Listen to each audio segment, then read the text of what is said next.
aye 2 days TV only other for enkransa me say enkransa asem de me nka bim because e kame aye say eburu do na do ma hene pese wo de enkransa nim eye fom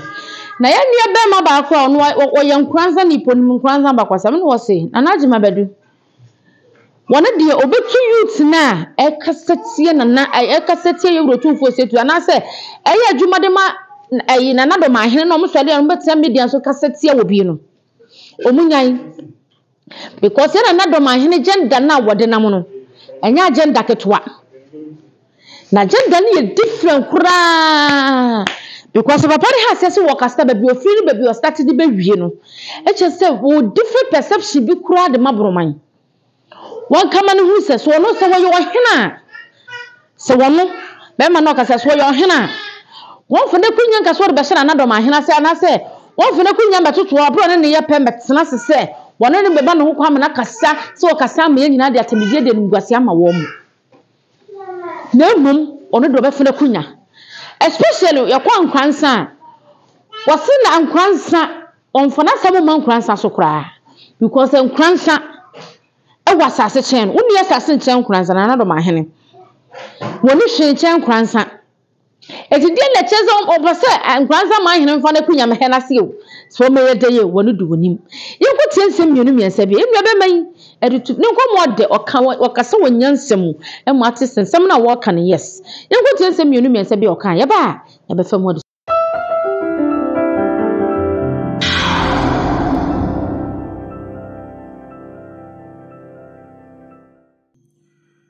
efritetia bron champem ewo ho no ye nananom ene nkranza eni ase bia nkranza ya wonum te bron champem no nkranza nka ho nanso na tetima hene ene nana do ma hene ni nana obeto wo mo betwam nyina no na omo ne nkranza ye fine nkranza enka bron champem na emum nkranza kọ bron regional house of chiefs nkranza etene ho tenase na eba ne se nkranza pese wosom na etoda wonum kọ Asanteman council eti nkranza se wote bron champem a nkranza ni bia ni wo obesore se oba bitia na emum bron champem nkranza nka ho na nana ma hene ne nsem a wokeka ne de wo ye no se nka nana ma hene enye tu betene ni se wotu ene ba ha ena nka wo ne ye bunu funu mate se me ye nkranza ni me ye bunu funu man bia nka be me ya pa nka be me ye to the sense se ye mu bi ye me ya no ankasa wunya ka bunu pe nyame amwa na obi adwen ye ne se nana ma hene nti doma na ye bono Ghana for munti masisu na mesasisu na nsa de mesisu pa na mesisu bi doma ye doma owoni kuro wono mum e na ope animonyam ne tumi sonko bi e na oboaboa ahemfo ano wono ma wakonwa nke wo se ye de ma wono na ya mfa ma wono e na wono ma nka wodi tumi ye kopra konwa enye wono mo dia e na waka wono nyina bom na Ghana for binum ene abonofo no binum e wo abrochi so aye adwuma no de nadwea dada wono ma na yama na account mu aye ma se beni e che na de ahodo e na wafa nyansa kwan so epese wode deceive amanfo na kura a ompe ne ho asem se nkranza ye ti aye mpe ye ho asem ni o ma ne mrantie e fa o man hene e de to one platform so e di nkranza man hene atama se ye de eti akwa akosha asante ase tio na do man hene me pese wo ti ase se wo ne sante hene wo ho na me ko fa me yo hene na se mini baabia fa empo se me di miti e beba be hye wo na do ma hene ase se nkranza man hene ana ko nwate se ya wo nim se wakodwa enso nchen no wasase enso nchen no na nkranza man hene e be ma wo de wadwen ya wahye ase a wo recruit enkwara atem nko na yedie na yentimo nkyira asem se de me nkyira asem because my video yi won kwada be ba be di atem but wonu mu ni adwen bi o de beka nyansase bi ama na to amanfo atim apart from atem na do ma hene me ka ma wate ase se me ye wo hena obi te se wo se minni abusuam bia mpokoma me mfa biti me hye wase na do ma ubetimi akọ school bia wo wiase uti ubetimi adinimdie bia wo wiase se nyankopon amfa mfiri sura mawo se obi a wunu odu se sebe wo kan se manase o hye adwuma ekwa akiri ansa yedi kodu a wo fa mawo afedi etoso biem obi sene wa amane nsene na do ma hene wo wanu mutom se sante hene eye paramount chief wodimi mo ohene enso ne Santehini out of Asanteman Council. Said ye wouldn't say 66 paramounts in the Shanasi. 18 na wouldn't answer Quenchika Paya or want to say the Obuan Grubinum and Wakao Abuan on our percent. Obi inherit enemy. Until me can be say Obi Sinoa Manesino. Ena me amete. Na obetimi akọ school nyina siwiase. Uti obetimi akọ school nyina siwiase. Na eso abdi afre say nyansa ne adwemu ayedo no Nyankopon de hira. Na dom ahene kwaya o ma fa so ma wo mrantie binom ede nkranza ma ahene ni mo ye meka no kra kire wo. Obi anye be ma nje obi awo. Eye doctor ne ka je dan so ti na ma ye di but ba bi ye ko no e tan meka no kra kire wo. Ma ye di because ye nyina ye pass wie. You are beating a war drum and nobody is boldly telling you. Onye be ma nche obia so wo so be ma wo nkwada e de nkranza man hene ni ma ye fema eni eji waso na beti waso masem na do ma hene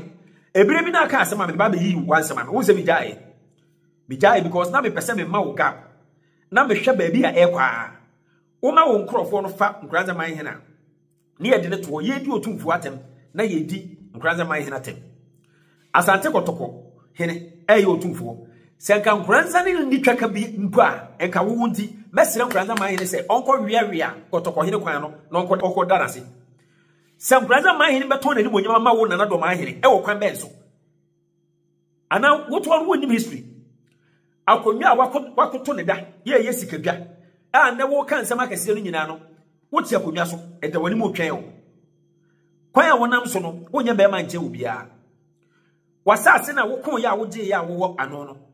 se why wadwen se obewura nkranza mu na wo ba be distort ye peace na wo fa kwan bia so akohise binu machi na wo ma beta nkranza ni dia na do ma hene wo so wonya ni jeta na woni nkada me ka no kracho wonya be ma nche obia me ka asem si asem so enam wo tan ya wo pese wo de obi wo asem a wo twetwe amanfo ema ye kotan sa nipa no bi wonya be ma me ye be ma me ye video pa me ko hihye kotoko hene chi me ye be ma bi film kranza me ye video se me ka sa film kranza wonya be ma wo ye be ma bre bia no gina sa wonko a ko sa wonko a wo ko ama bunu man nyina man ko frɛ wo hene bia betere wase wonya be ma edie mpa na wo gye na do ma hene die na wo pɛ da bi o fritete bunu champion no wo na wo se wo ye dead fritete bunu champion no a wo bete ho history no wo se nkranza ka bunu champion ku ho da bunu champion ku nkranza ka ho da enti die enti na nkranza nka bunu champion mo na watu asante kotoko hene si wadi so obedi na tema wo de ayiro wo di na tem no watu mrantie guo ne yakofa nkranza man hene na ye de foto abeto ne ye di na tema na no mo hene ehye na fashion obefre wo nkranza fo bi no mo frɛ chire ka kire wo se menko nso tubofo ma ne koye fritete ya bro champion cancer mo ye no mo hu se mo hene eka ho bi mi bisa wo enti so obi ka bo no na ese so odi nti ko sha asante a sampa fo wani abre a wo pɛ wo no se wo be use wo mo bi no sampa fo ye abonofo omo ka bo no sometimes wutimi ya ade ma me wire timi ho na ahemfo amatena se amana na dom ahene eda ne mo sabi ti bonkoso e ma wire ho ye besere na dom ahene e fight for no na agenda ni own interest waye obi a okita ade edu mu nyina mo ye nipa maako du na wa chama mo sa ade ye du o ka ho edu baako enti obi a nkyemu fa na emfa bi ma no mo de mo mebo obebere me na dom ahene onye smart nkyemu bia onye unim nyansa nkyemu bia de pese ote ase no no unim nyansa nkyemu bia woye obi a you are plotting evil na what drum na wo bomu no e wo se wo ye very very very careful wonye obi ade asodwe ba da bi o yete yi nkranza man hene wo ten no e wo de e ho na ade che nkranza man hene de wo de che nkranza man hene ne se nkuro bi no ma wakeka wono ma boma wo yusu o ma wo bo wono ma sesa no sa nkuro no na enhuye wo sanse bi o amenka bi de ti amenka bi ni se wo bi a obeti wachi bi ya leta wo be na sesa de wo ye bi a wo bota ya wo de ye na do ma hene wonye smart nche wo bia de besa wo te ase die nkranza eye nkranza se ene obedwen Asanteman Traditional Council tie nkranza out of tetini nyina no wono mokọ bunu Regional House of Chiefs nkranza man hene e the Regional House of Chief President da eye wonko na wo pese wo kire se wo ye class captain ye wo di ma de chen wo class wo nyina that is only you. A class captain doesn't tell somebody to be a teacher. Won ko na person kire say we class captain na we teacher. Wotimi ka say by tradition akomia bi ehye otumfo ase na so obo ne man hena se wo ye president of the regional house of chief no won pereda wonim de wo ka eye abiawo sema e ma me wu say school bebrebe na do man hena so akono wonim wa hye so wo wote bunu man mu na wo presu magya akodwa e ka wo sa ase ho wote bunu man mu na obobbo wo nuanum bi din ye omo ye aduanafo omo ye onua e wa busua be mu wo ma me ma ne wo no amamre nti enti se wo se aban ayi statutory board bi say monkoye regional house of chiefs. Now out of regional house of chief now we mu president no. It's just like a class aye nyina ye wo na yi what is class captain. E no ma we be o chire ni. Na na do ma hene. E he na wonya wunim die firi. Me kan obra chire wo. You can never hide anywhere to play smart. You can't break Nkranza down. Uti. Mo amo be na do ma hene mo ne nkasa say. Sa ni nyuma na o hihye na o de ma ne bunch of nkwada no. Ma ne nkwada no enyi atamu nsi nchen. Na yenkwa no word for word said ye kan. Ubo se na do ma hene. Wo fa nyansam bia nhye wo nkwada no do na atim. Do ma hene bia wo ye do ma hene anadwe mu do no. Etia de wo ye no. Ubiti word drum. Nipa dodo ama wo no ma wade agu yetimi nkan. Na do ma hene ubiti word drum. Nipa dodo ama adwuma hwere mo yetimi nkan. Na do ma hene wo ye obi a ubokuro. Uti. Ma hu se nkwada na hyase ye fa Nkranza man hene photo ne ye de ato ne ye dinatem. Unye be ma nje obi a. Uti. Why be so betu eni esi Nkranza so? Na Nkranza so ya ready twen o. Ah, yeti kuroma ye de ne se ye ya abonofo. Fititititititi ya abono e ko the regional house of chief. Nkranza man hini kobi. Bono is na kwa kobi. First ana bono ni nyina ani ahafu nyina bomu ye kobi. Na mo bono champion in particular de e ye ku a ebi no mate. Wo ne santehene wa atem. Wo pese obi so nkotan santehene because of say wo tan no. Na wo ne obi adwen ye pe. Videos ahodo a onkwada no ya ye kasa edi atem bu aborofo ani ase. Kasa tantantanta meka binom o di wo na do ma hene chi. Kasa tantantanta edi bu aborofo ani ase no. Me bisa wo say, o hu say Nkranza ni bi out of me am ye video wi ana wo bi abetena media yi so edidi sa atem no bi. Se meka asem mpo a meka asem yi waso extra wadwen e ma wo ankasa se de wo ye no nya wo na bedi wo atem nya na bedi watem na do ma hene out of sa wo hatred any sa wo tribalism yi a wo ya wo di insight e kan sema hodo e say amanfo wo akiriti no Kofi Adoma womani a sabe bunu ha ye ka media house a obi a wate yanim as a big presenter hwekwan ya mode no faaso hwadwembone pa ne plotting ahodo a won koda no ye TikTok live omo plotting Megraham hwekwan ya mode no faaso me ametiai hwekwan ya won won koda nyina mutimi de me faso e won TikTok omo ye video a ye nim photo to edi matem the whole day chese won mo ploto a ebenya enka bibi ato me enka ya me bibi sa dwembone no ene ye de tete nkura Nana do ma hire wo ye mambofo e wo se wo sese usuban wuti e wo se wo sese usuban na nsa na meka we no aduru bunu mu se kwan ya wo nkoda no faso no ene kwan ya wo ankasa wa ye ohudua buru nyina wuwuru ankoranza no wonye smart nche wo bia wa biemu no nche wo bia wonye be ma nche wo bia ye pese mo ti ase no enti se wasi wo se o de nkoranza be si wani so because of say nkoranza hene mo bo na dwene family na nkoranza hene e bo na dwene di brego na do ma hena nkasa da na obeti ni jiwa wo Nkranza ho for what now Nkranza hene simkonwa dan ya Nkranza hene forget about the fact that Nkranza hene okọ na mamiri ma ne papa ne Asante hene nye ebusuani fanisa Asante hene nye ebusuani wo mfiri ye nim ne ba bia Nkranza hene pe ho ya kodi na ji na do ma hene hwe na wo fi se wo ye smart che wo bia na kura ono ne nsa ase kura so chen wo na konwa nso chen wo te bangma so Womu bone ho fa mehye wo wase na tumi ye nya dank wani abre epese ka aborofo pegyaw ubi so yes smart che obi wo bema se wonim se wo ye oburu nchempem a ye oburu nchempem ka kire wo nkwada no so onum nyi Nkranza efi wonum na wo anso kwa ya wuwura Nkranza no twe ho me ka kire wo na wo nya smart nche obi a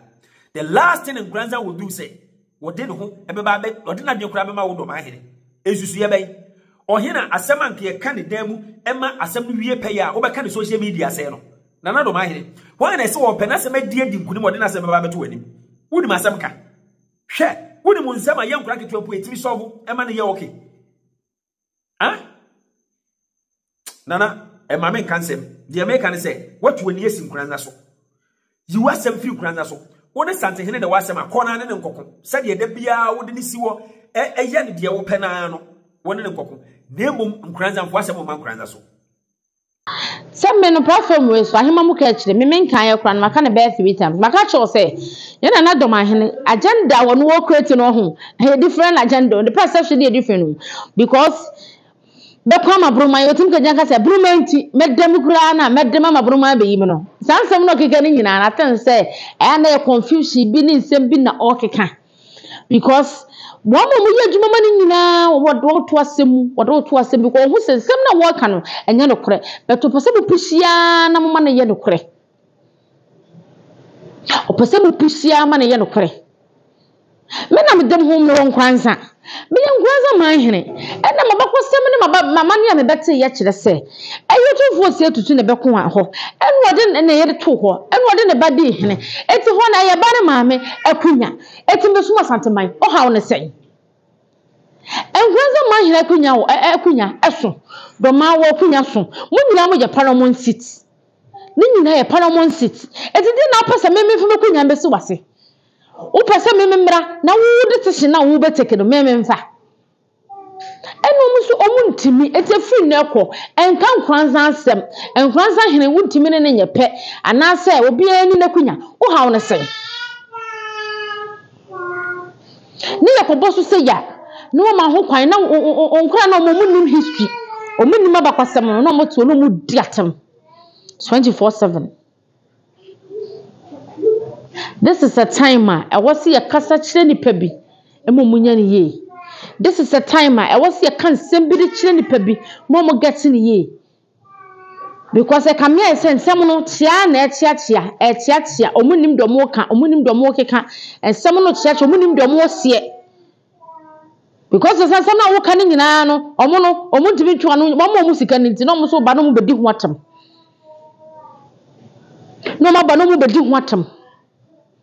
edi nti na wo hene wo ho ukrom hene wo ho ukrom hene se wono ya bruni ya na yi ya region ya brun region brun is no hye wo ya bruni do na da kwanya aya santema o ha won sen eno bitim begina ho obiti eno ai na rig den no abegina ho ena mo de mo pa na mo benya no wote ho de bukuro na wo wasase na so koyi obi akoa otufo ho no ahemfofo na so awo ma na eno so